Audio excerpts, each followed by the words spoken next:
नीता का इकलौता बेटा कई साल पहले जो अमेरिका पढ़ाई करने गया तो वापस नहीं लौटा।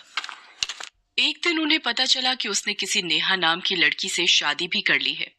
शादी के बाद भी वो कभी इंडिया नहीं आया। हाँ, अपनी बीवी की फोटो उसने माँ को भेज दी थी। माँ अपने आसपास वालों को अपने बेटे बहू के साथ रहते देख बहुत दुखी होती थी और हमेशा उसे फोन करके कहती थी, हेलो कल बेटा, कितने बरस हो गए तुझे अमेरिका गए, अब तो तूने शादी भी कर ली है। यहाँ अपने आसपास के घरों में बेटा बहू देखकर तेरी याद आती है। एक बार तो अपनी माँ के पास चला आ बेटे। चला आता माँ, पर यहाँ बहुत काम है, छुट्टी ही नहीं मिलती। एक बार तो कैसे भी आ जा बेटे, ये तुझे देखने की इच्छा लिए ही इस दुनिया से चली जाऊंगी। तेरे सिवा और कौन है मेरा। माँ, ऐसा क्यों कहती हो? ठीक है, मैं बाद में फोन करता हूँ। क्या हुआ कल? क्या बताऊं डार्लिंग, वही माँ का फोन। कह रही थी कि तुम्हें देखने की इच्छा लिए ही चली जाऊंगी। आखिर मेरे सिवा उनका है ही कौन। एक बात कहूं कल, यहाँ ना तुम्हारी बहुत कमाई है ना मेरी, और वहां जब माँ का तुम्हारे सिवा कोई नहीं है तो वहां की प्रॉपर्टी का क्या होगा। क्यों ना उसे बेचकर यहाँ बड़ा बंगलो ले लें। तुम ही तो कह रहे थे वहां तुम्हारे बाप दादा की करोड़ों की प्रॉपर्टी है। हाँ, पर माँ बेचने के लिए नहीं मानेगी। कैसे नहीं मानेंगी, उन्हें मानना पड़ेगा। एक काम करो, हम दोनों चल के माँ को मनाते हैं और प्रॉपर्टी का सारा पैसा लेकर आते हैं।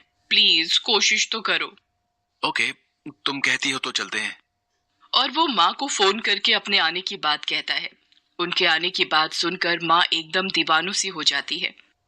वो अपने आस पड़ोस वालों को सभी को बताती है और तब तो उनकी खुशी का ठिकाना ही नहीं रह जाता है जब बेटा बहू के साथ सचमुच में आ जाता है। उन दोनों के आते ही माँ दरवाजे पर ही पानी भरे लोटे से उनकी नजर उतारती है। अरे, मैं तो समझी थी अमेरिका में रहकर हमारी बहू, पर बहू तो बड़ी संस्कारी है। माँ, इसे मैंने शादी से पहले ही कह दिया था। मेरी माँ को संस्कारी बहू पसंद है, वरना मैं शादी नहीं करूंगा। ये मान गई। बेटे की बात सुनकर और बहू की सेवा देखकर माँ खुश हो जाती है। वो उनकी बहुत आव भगत करती है। बहू भी उन्हें खूब मस्के लगाती है। रात को उनका बिस्तर ठीक कर देती है, सोते हुए उनके पैर दबाती है। आस पड़ोस वाले भी बहू को ऐसी सेवा करते देख बहू की तारीफ करते हैं। 2 दिन ऐसे ही मस्केबाजी में गुजरने के बाद वो माँ से प्रॉपर्टी बेचने की बात करते हैं। सुनते ही जैसा कि उन्होंने सोचा था, माँ मना करती है। क्या बात करते हो बेटा, ये हमारा खानदानी घर है, तुम्हारे दादा से ये आ रहा है, इसे कैसे बेचते। मैं भी इन्हें यही कह रही थी माँ जी, पर आपकी बात मानता हूँ माँ, पर हमारे दादा तो राजस्थान में पैदा हुए थे। उनके खानदानी मकान, प्रॉपर्टी सब उन्होंने बेचा और यहाँ मुंबई में प्रॉपर्टी बनाई। जैसे वो राजस्थान से मुंबई के हो गए, वैसे ही आप यहाँ से सब बेचकर अमेरिका की हो जाइए, फिर हमारी पीढ़ी वहां पलेगी। अरे लेकिन इंडिया में अपना कुछ तो होना चाहिए।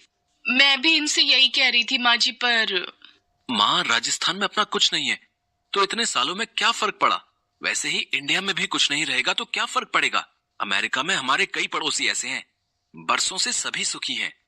हाँ, मैं भी यही कहने वाली थी माँ जी, आप भी हमारे साथ वहीं रहो। आपके पैर छूकर काम पर जाऊंगी, रात को आकर आपके पैर दबाऊंगी। मेरी जिंदगी कितनी खुश नसीब होगी। अगर ऐसा है तो ठीक है बेटे, जैसी तुम्हारी मर्जी। माँ के मानते ही एक पल की भी देरी किए बिना दूसरे ही दिन बेटा बंगलो और बाकी सारी प्रॉपर्टी बेचकर माँ का भी टिकट लेकर उन्हें अपने साथ अमेरिका ले जाने की बात करते हुए उन्हें तैयार करते हैं। वो अपने पड़ोसियों से विदा लेती हैं। सारे पड़ोसी उन्हें विदा करते हुए उनकी और उनके बेटे बहू की तारीफ करते हैं। वाह, कितने अच्छे बहू बेटा हैं, माँ की जिम्मेदारी समझ रहे हैं। नीता बहन, अमेरिका जाकर हमें भूल मत जाना। अरे क्यों भूल जाऊंगी, जल्दी ही तुम लोगों को भी अमेरिका बुलाऊंगी। आखिर इसी बहाने तुम लोग भी अमेरिका देख लेना। हाँ, वरना हमारे नसीब में कहाँ। माँ उन सभी से बातें करती हुई खुशी खुशी विदा लेती है। एयरपोर्ट पर पहुंचकर बेटा उन्हें एक जगह बिठाता हुआ कहता है, माँ, आप यहाँ बैठिए, हम कानूनी कार्रवाई पूरी करके आते हैं। तब तक आप यहीं हमारा इंतजार करो। बहू को क्यों ले जा रहा है? इनकी भी कानूनी कार्रवाई करनी पड़ेगी ना। तो मेरी? माँ, पर आप सीनियर सिटीजन में आते हो ना, और सीनियर सिटीजन के लिए हमारी सरकार ने कितनी फैसिलिटी कर रखी है, आप तो जानती ही हो। आप बैठो, हम अभी आते हैं। माँ उनकी बात मानकर वहीं बैठ जाती है। दोनों चले जाते हैं। माँ बैठी रह जाती है। धीरे धीरे शाम हो जाती है पर वो नहीं आते हैं, तो माँ बेचैन हो जाती है।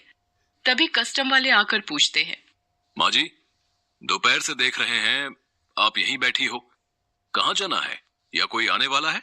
नहीं, मैं अमेरिका की फ्लाइट में जाने के लिए बैठी हूँ। दोपहर से तो अमेरिका की 4 फ्लाइट जा चुकी हैं। आपको कौन सी फ्लाइट से जाना था? वो तो मेरे बेटा बहू जाने, वो मुझे बिठाकर दोपहर से ही अंदर गए हैं, कुछ कानूनी कार्रवाई करने, अभी तक नहीं आए। क्या नाम है आपके बेटे का?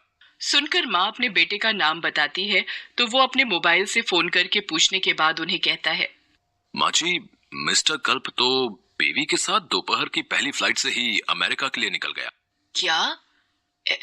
ऐसा ऐसा कैसे हो सकता है? माँ जी, लगता है आपको आपके बेटे ने धोखा दिया। अब क्या होगा? वो तो वो तो हमारा घर प्रॉपर्टी सब बेच कर गया। अब तो मेरे पास रहने के लिए घर भी नहीं है। मैं कहाँ जाऊंगी? सुनकर ऑफिसर उन्हें पुलिस स्टेशन जाने को कहता है।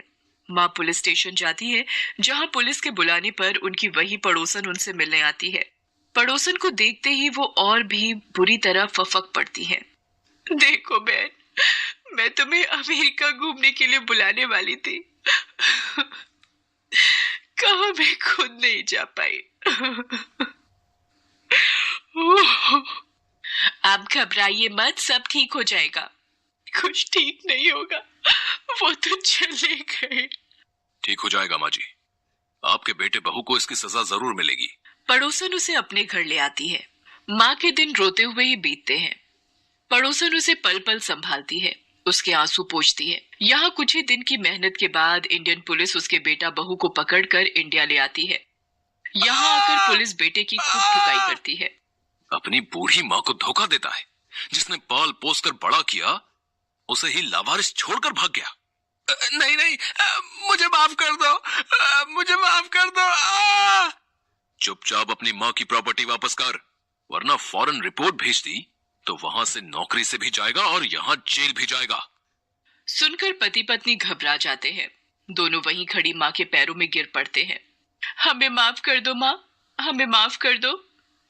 कैसे माफ कर दूं बहू? मैं तो तुम्हें संस्कारी समझ रही थी, पर जब मेरा बेटा ही संस्कारी नहीं है तो वो बहू कैसे संस्कारी ला सकता है? और पुलिस के कहने पर वो न सिर्फ माँ का बंगलो और सारी प्रॉपर्टी वापस करता है, बल्कि उनके नाम पर पुलिस इतना पैसा एफडी करवाती है कि जिंदगी भर माँ का खर्च चल सके। अभी वो ये सब कार्रवाई करके निपटते ही हैं कि तभी बेटे को फॉरेन से लेटर आता है कि उसे नौकरी से डिसमिस कर दिया गया है। सुनकर बेटा रोने लगता है। माँ, मैं कहाँ जाऊंगा, प्लीज मुझे अपने घर में रहने दो। पर माँ और पड़ोसन के बुलाने पर पुलिस इंस्पेक्टर आकर बेटे से कहता है, अब तुम्हारे किए की एक ही सजा है कि तुम अपनी माँ के बंगलों में ऊपर के कमरे में अपनी बीवी के साथ किराए पे रहो और हर महीने अपनी माँ को किराया दो। मंजूर हो तो बोलो, वरना। हाँ हाँ मंजूर है इंस्पेक्टर साहब, मंजूर है। हाँ इंस्पेक्टर साहब, मैं माँ की कसम खाकर कहता हूँ, अब मैं कभी भी फॉरेन जाने का ट्राई नहीं करूंगा, माँ के कदमों में ही पड़ा रहूंगा।